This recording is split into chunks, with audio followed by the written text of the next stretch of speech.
Welcome back, everybody. I'm Michael Foley, and this is part 2 from last week's video where we covered the rear hand uppercut. This week, we're going to cover the lead hand uppercut. Stick around. So the lead hand uppercut sets up like this. I'm in my stance here. Typically, I'm turned over for a right hand. Maybe I threw a cross. Maybe I threw a hook, an overhand, or an uppercut. But from this position here, my lead hand's in the back. Now from here, I'm gonna put a little dip right here, a little lower than I normally would. And out of this position, I'm gonna do two things. I'm gonna rotate back towards my right side. So I'm gonna transfer my weight from my front foot to my back foot. And at the same time, I'm gonna get a little higher in the air. So if I turn over for my cross and I turn over for my hook, I'm basically staying at the same level. But with this uppercut here, I'm gonna throw my cross, I sink a little bit on the cross, and when I throw my uppercut, I'm gonna turn out of it, and I'm gonna come up a little tiny bit like this. So with my lead hand uppercut, turn over, little dip. When I throw my uppercut, I don't wanna drop my hand back here and throw that big tiger style uppercut from Street Fighter.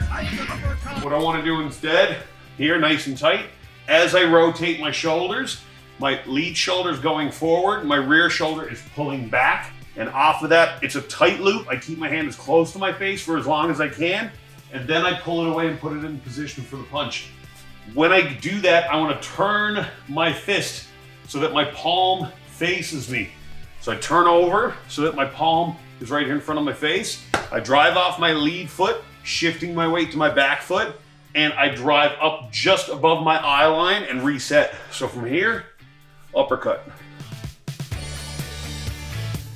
Let's put this in a scenario that would make sense when somebody's actually trying to punch you. If my opponent is hitting me with a cross and a hook, my opportunity to land a lead hand uppercut comes off of that cross and before the hook happens. So when my opponent's cross is out and they start to retract and they're turning over for their hook, there's an opening right here that I want to send my uppercut through on. So me defending that shot, I'm gonna slip the cross right here, and I should be in the perfect position to throw my lead hand uppercut off the end of my slip. So get into the habit of doing that. When I slip the punch, I'm in the perfect position to throw a lead hand uppercut. So I'm gonna slip the cross, fire the uppercut, and then I can finish up the combination from there.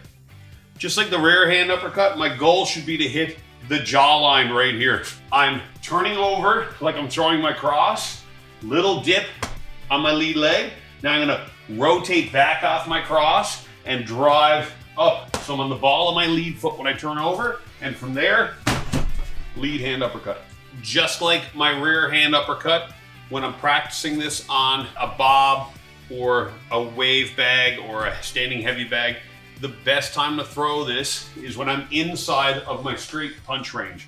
So typically you'd see this fired off of a cross or defense slip off a cross. I don't want to get into the habit of throwing my straights out here and then reaching for my uppercut, which is what I see so many beginners do. Instead, what I want to do is I want to get into the habit of when I throw my punches here, I want to get to the inside. When I get to the inside, I curl up into a little ball, nice and tight, and then off of this, look to fire and land my lead hand uppercut. Thanks again for watching. If you haven't already, don't forget to like, subscribe, and turn on notifications. I'm Michael Foley. I'll see you on the mats.